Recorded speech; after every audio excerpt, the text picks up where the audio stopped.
I directed a play in Toronto a very long time ago called Burn This.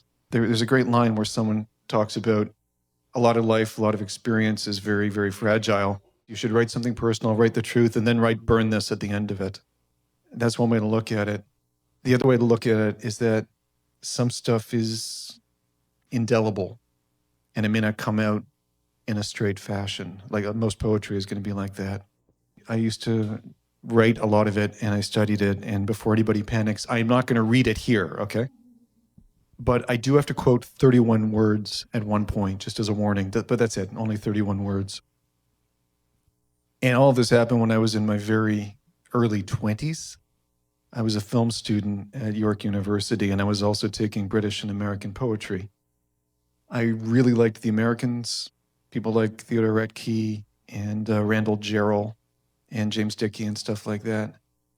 And I was in a poetry class with a really striking woman who had a very bad attitude, and she was weird and she was nasty and she was sarcastic, and I had a weakness for her immediately. And we were both under the thumb of this professor who was from someplace in the UK. He had an accent that was incredibly thick, and he had no patience for any poetry except a very small handful.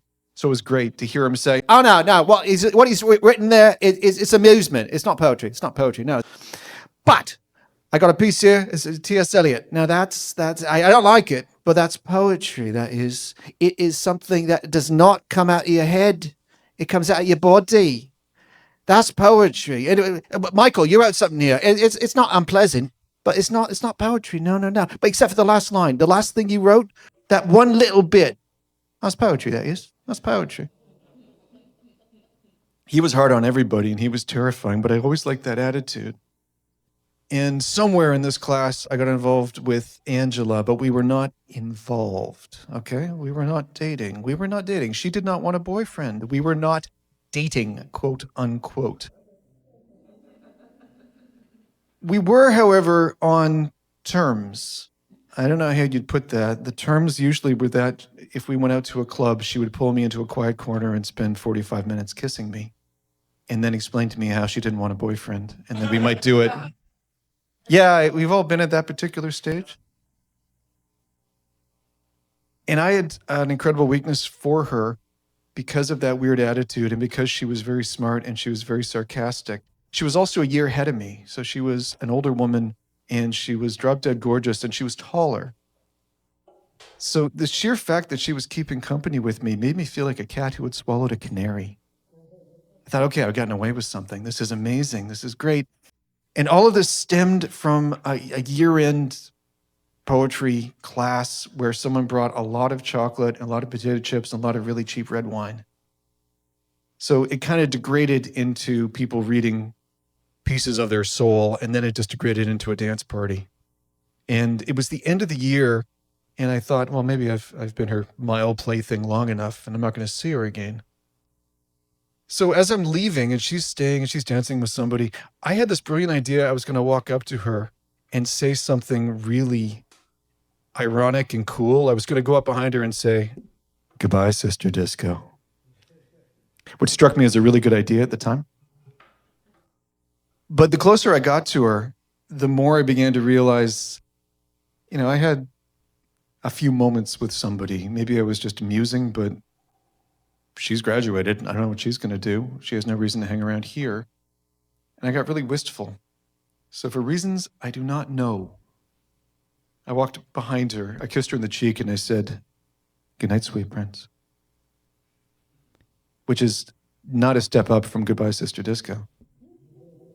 But she did something really weird. She turned around and she grabbed my hand and held it to her shoulder and said, "Where are you going? I need to keep in touch." And that year, I was working for the Toronto Police Department. I was not a narc, in case anyone's worried about it. I worked for social services. I wrote presentations for senior citizens. It was very boring, but it paid really well, especially for a university student. So in the summer, I was going to the 32 Division in Toronto. I would do a couple of hours, and every so often, I would meet Angela. And there was one evening in particular where, the smug comes back in. I'm thinking, great, I've got this tall, not exactly girlfriend, but someone who's decided I'm amusing. and I'm making more money than I have in my life, and I felt great. And I'm meeting her at a pub in Toronto called the Poet's Rest, ancient place that doesn't exist anymore. I walked in, she's waiting for me. She's sitting at a table with a shot of whiskey. I walk in incredibly happy, saying, hey, okay, first thing, I got my first paycheck. It is like double what I thought it was going to be. I'm in a great mood. You look wonderful. What do you want to do tonight? Anything you want, it's on me. And she looked at me and she said, I was raped last night at the store after hours. I am barely smart enough not to say, are you okay?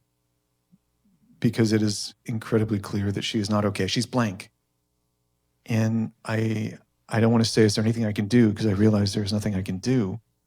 But I do look at her and I say, can you talk about this?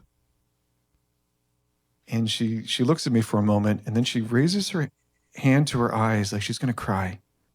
And I reach across the table to take her other hand. And then she pulls her hand back, slaps my hand, throws her head back, takes a shot of whiskey and goes, oh my God, you should have seen the look in your face just then. With a great big smile. Okay. I knew 2 women at that point who had been hospitalized due to an assault. One was at random walking out of a club, and the other one was her lover at the time. I'm using the term in a very broad sense, who decided that she was not going to go out one evening without him, and she lost 2 teeth. So I do not have a sense of humor about this. And all of a sudden, I'm realizing, okay, maybe Angela, maybe the tough girl, sarcastic girl bit is a put on, and maybe she's doing this to make a point. And I made a split-second decision that I am not putting up with this. So I looked at her and I said, Angie, and she, that's wonderful. That's great. That's really funny. But you know what? I'm not up to this kind of humor tonight. I think you should have a wonderful night by yourself. I threw $40 on the table and said, that's for the drinks. Take a cab home. Maybe I will talk to you another time. And I walked. And I got around 4 blocks away, seething, thinking, how dare you do this? And then it hit me. She never said it didn't happen. And I stood there realizing that I've either made this great principled stand about not making light of sexual assault, or I've just walked away from a traumatized rape victim who can't talk about it. Any ideas? And as I'm standing there trying to figure out what the hell I am supposed to do, I realize that she is not exactly running towards me, but she's walking in a very direct manner. And I stood there and she came up to me and she said, you take things too seriously. And we had this weird, awkward evening where we talked about the weather and nothing else. And at the end of it, all I remember is that at one point I did put her into a cab. And she said, you shouldn't worry about everything. And I went home trying to figure out what the hell I should do in a case like this. Now, the advantage is I did work for the Toronto Police Department. So the first thing I did was I went to work the next day. I got every pamphlet, every bit of literature about reporting sexual assault and being counseled for sexual assault, put it in an envelope, went to her apartment, knocked on the door. Her roommate opened it, and I said, give this to Angela. Please don't open it. And hoped that that would lead to something, but it didn't. And I don't know whether I'm helping her being around or whether I'm a distraction being around, and it became a very tense couple of weeks. At one point, we had gone to a movie. We went to a horrible movie. Everybody see a cheerful little flick called Dying Young? Okay, someone did? Yeah. It's a Julia Roberts movie. It's awful. It's a horrible melodrama. I don't know why we went to that. But I remember walking out with her. And at one point she said, my cousin died. My cousin had leukemia and everybody was being wonderful to her. And I kept thinking, if I got leukemia, somebody might be that good to me. And sat in the middle of the sidewalk on Yonge Street in Toronto and was not crying in the same way we were not dating. But she had tears running down her cheeks. And I eventually sat beside her, and there are people walking past us, and they put my arms around around her shoulders. And she said, "I hate you, Michael." I said, "Yeah, I understand." So this is what was happening with Angela.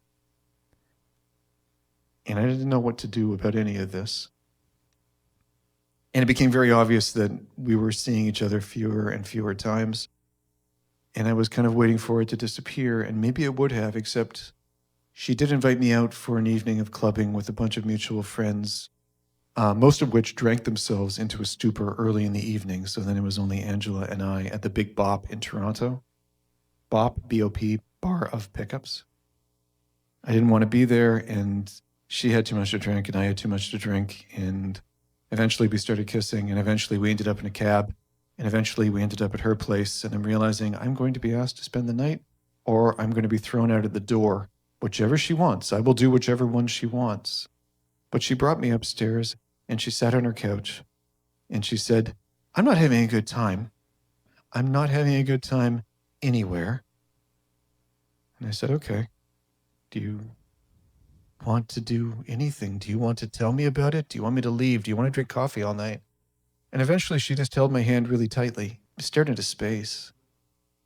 And then she lay on her side, and I sat on the floor all night holding her hand, and eventually she fell asleep, and I was up there until 6 in the morning. And at 6, she woke up and she said, "You can call a cab." I went to the bathroom and locked the door.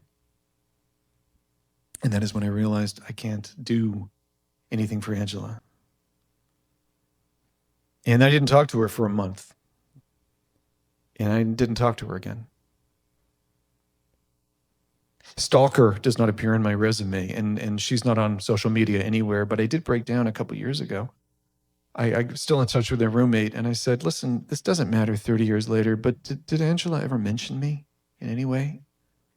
And her response was really cheerful. She said, "No. Were you dating?" Yeah, maybe something like that.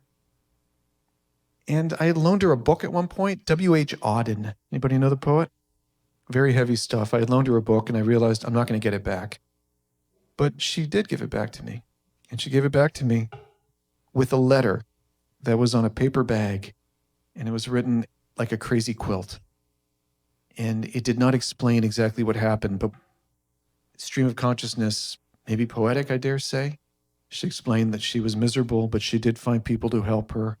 And maybe she did not accept the help she needed when she needed it. The last thing on that paper was, "If you were trying to sell yourself to me, you did a really good job. Your mom should be proud." It's a very weird way to end things. And bringing this up because the last piece of poetry I ever wrote was about her. And it was around 8 years after everything that had happened. I'd been sitting around, and my life was completely different by then. I'd graduated university. I had been trying to work in film. Nobody would hire me. And I was sitting here thinking, what am I doing with my life? And why is life awful? And how's Angela these days? I wonder how Angela's doing. And then realized she was still there. That of all the lists of worries I had, she was still there. And I bring this story up every so often because it's not that it's a continuing influence, the year of our Lord 2026.